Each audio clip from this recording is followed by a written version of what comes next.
భక్తి భాస్కర ప్రేక్షక మహాశయులందరికీ కూడా హృదయపూర్వకమైనటువంటి శుభాకాంక్షలు. ధర్మ సందేహాలు కార్యక్రమంలో ఒక ముఖ్యమైనటువంటి ప్రశ్నకు ఇవాళ నేను మీకు సమాధానం చెప్పాలి అని అనుకుంటూ ఉన్నాను. అదేమిటంటే, స్త్రీలు ఎందుకు కాటుక పెట్టుకుంటారు, ఎందుకు సింధూరాన్ని ధరిస్తారు, ఎందుకు గాజులు వేసుకుంటారు, ఎందుకు కడియాలు వేసుకుంటారు, ఎందుకు ఆభరణాలు పెట్టుకుంటారు, ఇలా కొన్ని ప్రశ్నలు వేస్తూ ఉంటారు. వీటిలో ఒక్కొక్క దానికి ఒక్కొక్క ప్రయోజనం ఉందండి. ఆభరణం అన్నటువంటిది వాళ్ళ యొక్క భౌతికమైన ఆకర్షణను పెంచేది మాత్రమే కాకుండా, ఒక బంగారు నగ శరీరం మీద ఉన్నప్పుడు వాళ్ళు స్నానం చేస్తూ ఉంటారు కదా రోజు, ఆ బంగారం యొక్క నగకు ఈ నీళ్ల యొక్క తాకిడి, నీళ్ల యొక్క స్పర్శ జరిగి ఈ శరీరం అంతా కూడా ఒక రకమైనటువంటి మెడికేషన్లోకి వస్తుంది. బంగారానికి ఆ లక్షణం ఉన్నది. బంగారానికే కాదు, తామ్రానికి కూడా ఆ లక్షణం ఉన్నది. తామ్రం అంటే ఏమిటి? రాగి. కొంతమంది రాగి కంకణాలు ధరిస్తూ ఉంటారు. రాగి కూడా బీపీ, ముఖ్యంగా మన రక్తపోటును కంట్రోల్ చేయగలిగినటువంటి లక్షణం రాగికి ఉంది. అందుకని రాగి కంకణాలు చాలామంది కాళ్ళకి వేసుకుంటుంటారు, చేతులకు వేసుకుంటూ ఉంటారు.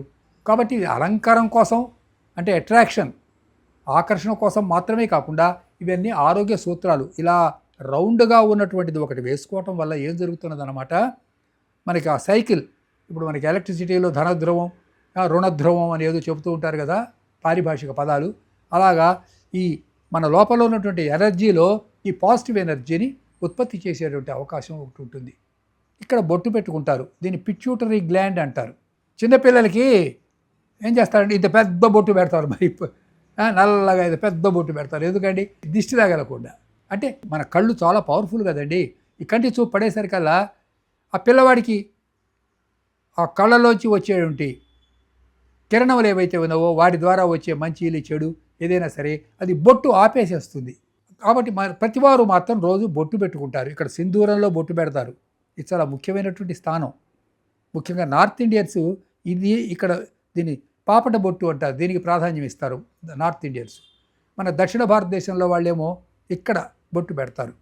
మూలాధార, స్వాదిష్టాన, మణిపూర, అనాహత, విశుద్ధ, ఆజ్ఞ, ఈ రెండు కనుబొమ్మల మధ్య భాగం ఇక్కడికి వస్తాయి అన్నమాట. నర్వస్ సిస్టమ్ అంతా ఇక్కడికి వస్తుంది. నాడీ మండలంలోంచి ఇడ, పింగళ, సుషుమ్న, ఈ నాడీ మండలం నుంచి అన్ని ఇలా వస్తాయి అన్నమాట. నాడులన్నీ పైకి వెళ్తూ ఉంటాయి, తలలోపలికి వెళ్తాయి నాడులు. మనకి ఎట్లయితే వైర్లన్నీ వస్తుంటాయో మన శరీరంలో కూడా వైర్లు ఉన్నాయి. ఆ వైర్లని నాడులు అంటారు. ఈ నాడులన్నీ పైకి వెళ్తూ ఉంటాయి.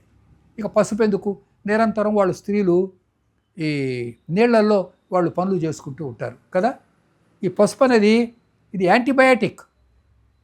ఇప్పుడు మీకు ఈ మెడిసిన్స్ చేసే వాటిల్లో ప్రధానంలోనూ కూడా టర్మరిక్ వాడతారండి. ఇది పూర్వం కనుక్కున్నారు. పసుపులో ఇలా యాంటీబయాటిక్ లక్షణాలు ఉన్నాయని. అంటే పొద్దుగోకులు కాళ్లకు పసుపు పూస్తూనే ఉంటారు వాళ్ళు. ఏ శుభకార్యాలు వచ్చినా సరే ముందు పిలిచేదని కాళ్ళకు పసుపు పూసి నుదుట బొట్టు పెడుతూ ఉంటారు కదా. ఇది ఆచారంగా మారిపోయింది. రిచువల్ అంటారు. ఆచారం అంటే రిచువల్. ఇలా ఆచారంగా రిచువల్గా మారిన దాన్ని మనం అనుసరించడం వల్ల దీనికి మతం అనే పేరు పెట్టారు. మతం, దేవుడు అంటే కాస్త భక్తితో చేస్తారు. కానీ ఇవన్నీ ఆరోగ్య సూత్రాలు, సైంటిఫిక్గా చేస్తారు. కంటికి ఇక్కడ అంజనం పెట్టడం వల్ల రెటీనా జాగ్రత్తగా ఉంటుంది, చల్లగా ఉంటుంది, కళ్ళు చల్లగా ఉంటాయి. కళ్ళు చల్లగా ఉంటే ఎక్కువ కాలం మనకి దృష్టి రక్షింపబడడానికి ఆరోగ్యంగా ఉంటుంది. ఇట్లా మన వాళ్ళు స్త్రీలకే కాదు పురుషులకు కూడా వాళ్ళకి కావలసినటువంటి లక్షణాలు కొన్ని ఉన్నాయి. ఇట్లా ఈ ఆరోగ్య సూత్రాలు ఇట్లా భస్మం పెట్టుకుంటారు. ఆవు పేడతో చేసినటువంటి భస్మాన్ని కనుక ధరిస్తే కరోనా రాదు, బ్యాక్టీరియా రాదు శరీరానికి. అలాగే వైష్ణవులు అయితే వాళ్ళు ఇట్లా తిరుమణి వాళ్ళు ధరిస్తారు.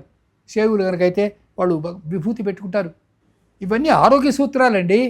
మీకు దేవుడు సరే, పరలోకం, వీటి మీద నమ్మకం లేని వాళ్ళు కూడా మీరు సుఖంగా జీవించాలని కోరుకుంటే ఈ రిచువల్స్ను వదిలిపెట్టకూడదు. ఆచారకాండను ఎట్లా తిరస్కరిస్తారు? స్త్రీలకే కాదు, ఇది పురుషులకు కూడా వర్తిస్తుంది. అయితే ఇక్కడ జరిగింది ఏమిటంటే, వీటి అర్థాలు, అంతరార్థాలు తెలియవు కాబట్టి వాటిని ఎగతాళి చేయటం, పరిహసించటం. అర్థం తెలుసుకోండి, వాళ్ళు ఎందుకు పెట్టారో ఇట్లా, వాటిలో ఉన్నటువంటి అంతరార్థాలు ఏమిటి. ఈ పండగల్లో ఉగాది నాడు వేప పచ్చడి తినండి అంటే, వేప పచ్చడి ఎందుకు తింటామండి, మేము కళాఖండే తింటాం అంటారు. కళాఖండ్ తినండి వద్దంటల్లే, కానీ కళాఖండ్ డయాబెటీస్ ఉన్నవాళ్ళు తినకూడదు. వేప పచ్చడే తినాలి. చేదు కాకరకాయ తినండి, రోజు కాకరకాయ తినాలి. అర్థమైందా? ఇట్లా వాటి అంతరార్థం తెలుసుకోండి. ఒకవేళ దగ్గర మూఢాచారం గూఢాచారం తెలుసుకోండి, మూఢాచారం అయితే వదిలిపెట్టండి. అయ్యా చాలా సింపుల్గా చెప్తున్నా. ఒకవేళ అది మూఢాచారం అయిందనుకోండి, దాన్ని మీరు పాటించవలసినటువంటి అవసరం లేదు. కానీ అందులో ఏదన్నా అంతరార్థం ఉంటే, గూఢాచారం కనుక అయితే మీరు పాటించండి, ధర్మాన్ని పాటించండి. అందరికీ నమస్కారం.